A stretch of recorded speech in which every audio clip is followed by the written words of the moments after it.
네, 이번 시간에는 지리 회신으로 저희 유도 발전기 그리고 유도 전동기 벡터도를 그려보면서 무효 전력, 유효 전력이 어떻게 되는지에 대해서 좀 알아보는 시간을 갖도록 하겠습니다. 그래서 유도 전동기, 유도 발전기가 일단 저희 동기 발전기에서처럼 이렇게 저희 바깥쪽에 이렇게 고정자가 이렇게 박혀져 있고 저희 회전자는 동기 발전기에서 이렇게 모델링을 해줬죠. 그래서 여기 이렇게 계좌곤선이 감겨져 있고 여기에 계좌전류를 흘려서 이렇게 자속이 나와서 회전시키면서 저희 고정자의 유기 기전력을 만들어낸다.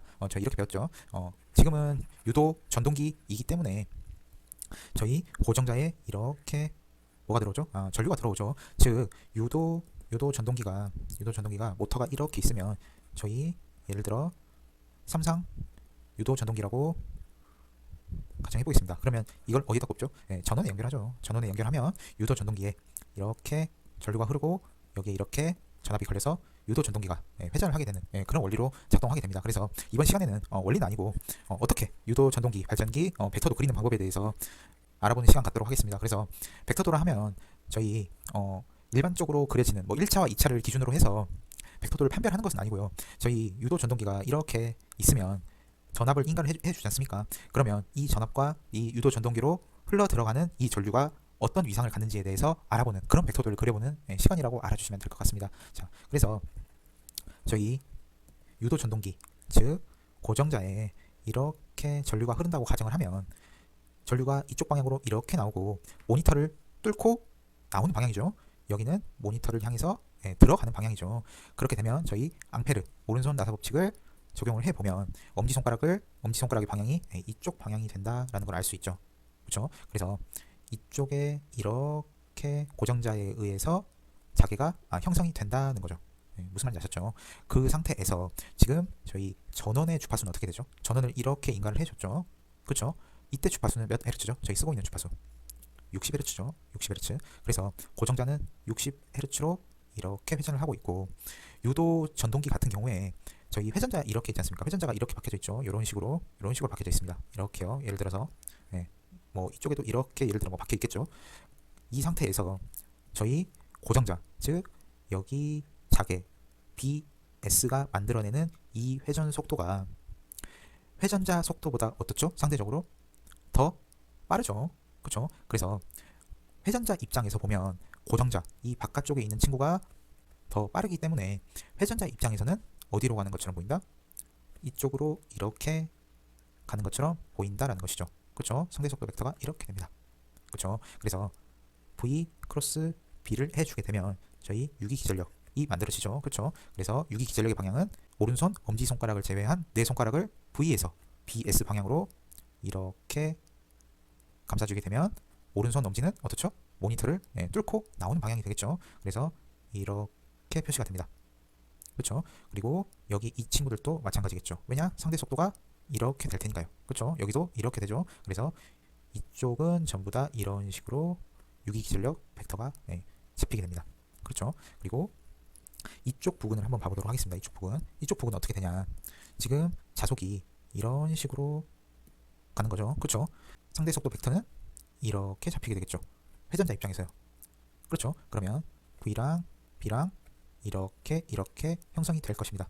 그렇죠? 이 상태에서 V에서 B로 오른손 엄지손가락을 제외한 네 손가락을 감싸시면 모니터를 향해 들어가는 방향이 되겠죠. 그렇죠? 그래서 이렇게 찍히게 됩니다. 그렇죠? 이렇게 찍히게 된다.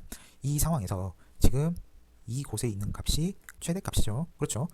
네, 그래서 전류는 지금 유기기전력 벡터보다 늦게 나오게 되겠죠. 당연히. 그래서 이런 식으로 전류 벡터가 여기에 생기게 됩니다. 그래서 가장 큰 유기기전력 벡터에서 이마만큼 떨어진 곳에서 I 벡터가 이렇게 되게 될 겁니다. I가 이렇게 나오게 되겠죠. 그렇죠? 그래서 뭐 물론 착각하실 수도 있는 게 여기 지금 생긴 유기기전력 때문에 I가 이렇게 나온 게 아니냐라고 물어보시는 분들이 있을 수도 있는데 그게 아니라 그냥 임의로 이렇게 제가 잡아준 겁니다.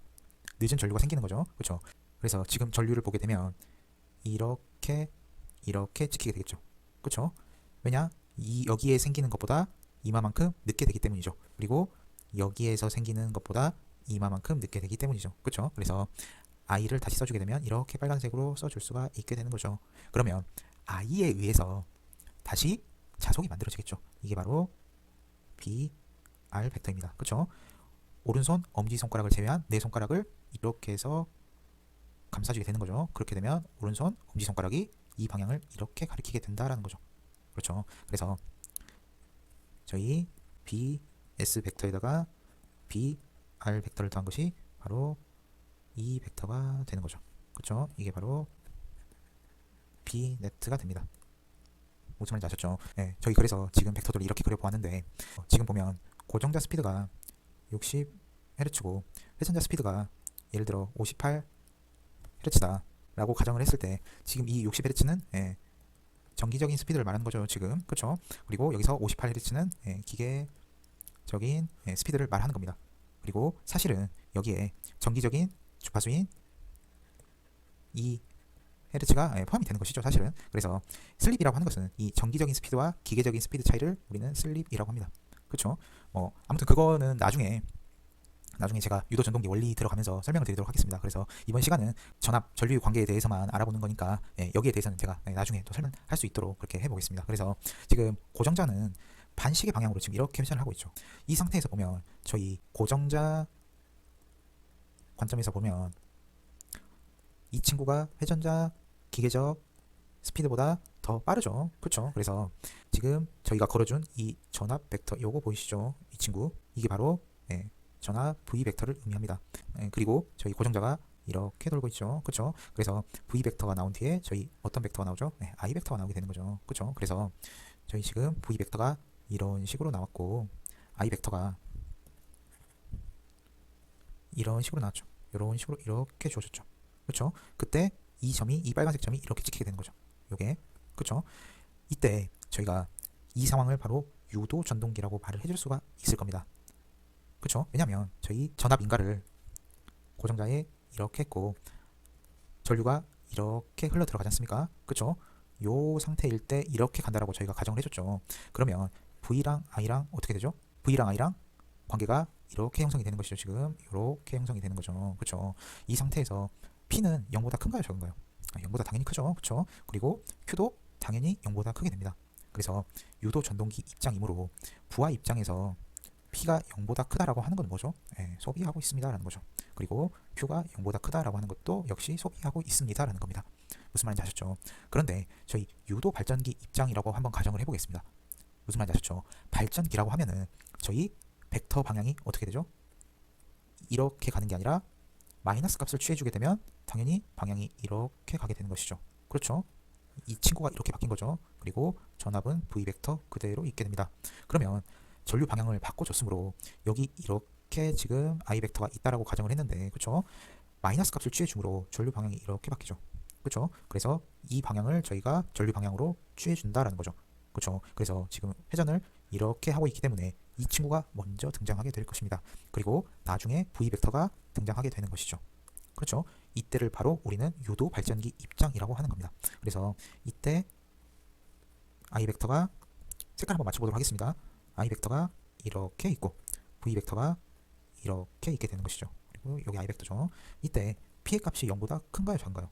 당연히 P 값이 0보다 작게 됩니다. 그리고 Q 값은 0보다 크다 작다 0보다 작게 되는 것이죠. 그렇죠? 그래서 이 친구는 발전기 입장을 고려해 준 것이다 라는 거죠. 그렇죠? 그래서 발전기 입장에서 P가 0보다 작다라는 건 뭘 뜻하는 겁니까? 뭘 뜻하는 거죠? 소비를 한다라는 거죠. 그리고 Q 입장은 뭐를 뜻하는 거죠? Q 입장에서 0보다 작다라고 하는 거는 당연히 소비를 한다라는 겁니다. 그래서 이 둘은 정확하게 동일한 친구가 되는 겁니다. 그래서 저희는 이런 관점으로는 해석해 주지 않고 이 관점에서 유도 전동기라고 못 박아놓고 해석을 해주게 되는 것이죠.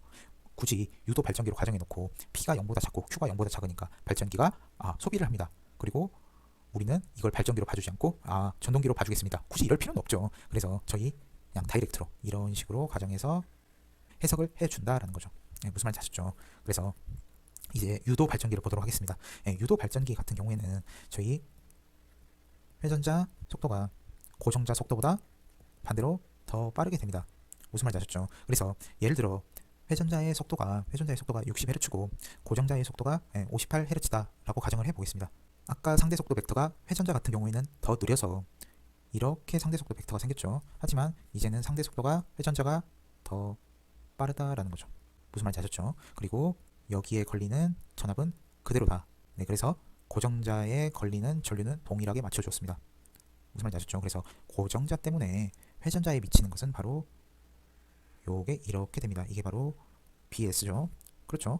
그런데 지금 회전자의 요 X 보이시죠? 이거는 바로 상대속도 벡터 V가 이렇게 되고 BS 벡터가 이 방향이기 때문에 V에서 B로 오른손 엄지손가락을 제외한 네 손가락을 이렇게 감싸주게 되면 이런 방향으로 감싸주게 되면 엄지손가락이 모니터를 향해 들어가는 방향이 되겠죠. 그렇죠? 그래서 이렇게 찍히게 되고 이렇게 찍히게 됩니다. 그렇죠? 그리고 여기는 상대속도 벡터가 이 방향이고 B 벡터가 이 방향으로 이렇게 가죠. 지금 BS 벡터가 이 방향으로 이렇게요. 그래서 V에서 B로 오른손 엄지손가락을 제외한 네 손가락을 이렇게 감싸주게 되면 엄지손가락이 모니터를 뚫고 나오는 방향이 되겠다라는 거죠. 무슨 말인지 아시죠? 그래서 이렇게 찍히게 됩니다. 그렇죠? 그리고 BS보다 위상이 늦은 전류 벡터가 생길 거다라는 거죠. 그렇죠? 그래서 이렇게 찍히게 됩니다. 무슨 말인지 아셨죠? BS보다 늦은 벡터가 이렇게 생기고 그리고 여기 있던 친구가 이렇게 위상이 늦게 된다라는 거죠. 무슨 말인지 아셨죠? 그래서 저희 전류 때문에 생기는 회전자 벡터는 이렇게 될 거고 BS랑 BR이랑 더해줬더니 B 네트가 된다라는 거죠. 이게 바로 요 벡터 보이시죠? 요 벡터 이게 바로 B 네트입니다. 무슨 말인지 아셨죠? 그래서 지금 저희 회전자 속도가 더 빠르므로 고정자 입장에서는 이렇게 가는 것처럼 보이겠죠. 그쵸? 그러면 전류 벡터 이 친구가 먼저 등장을 이렇게 하게 될 테고 BS 즉 고정자에서부터 자개가 만들어지고 그쵸? 그 다음 회전자가 고정자에 만들어진 자개를 끊는 거죠. 회전자가 고정자에 만들어진 자개를 끊는다. 즉 고정자에 무효 전력이 들어와야 된다라는 거죠. 그렇죠. 그래서 저희 지금 B 네트가 단자전압 V가 되고 지금 유도 발전기가 예를 들어 이 상태로 이렇게 있다 치면 저희 동기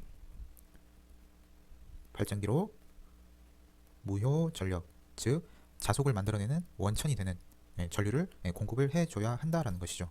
그렇죠? 그러면 저희 유도 발전기가 이렇게 있으면 이제 회전을 시켜야 되지 않겠습니까? 동기 발전기에서는 회전자에서 자속도 나오고 회전도 하고 자속도 나오고 회전도 하고 그쵸? 두 가지 역할을 동시에 다 수행을 했죠. 하지만 유도 발전기에서는 회전만 하고 이 회전하는 에너지는 원동기가 담당을 하고 여기도 마찬가지로 원동기가 담당을 합니다. 그쵸? 그래서 대신 여기에서 나오는 자속은 유도 발전기에서는 어디서 가져온다? 따로 동기 발전기에서 이렇게 끌어온다라고 하는 것이죠. 그쵸? 그래서 저희 V 벡터가 여기에 형성이 되어 있고 지금 회전자 스피드가 더 빠르기 때문에 고정자는 이쪽에서 이렇게 시계 방향으로 회전하는 것처럼 보이게 된다라는 것이죠. 그렇죠? 그렇게 되면 저희 전류가 먼저 나오게 되고 그 다음에 전압 벡터가 나오게 될 것입니다. 그렇게 되면 전류 벡터가 먼저 나오고 그 다음 전압 벡터가 나오게 된다라는 거죠.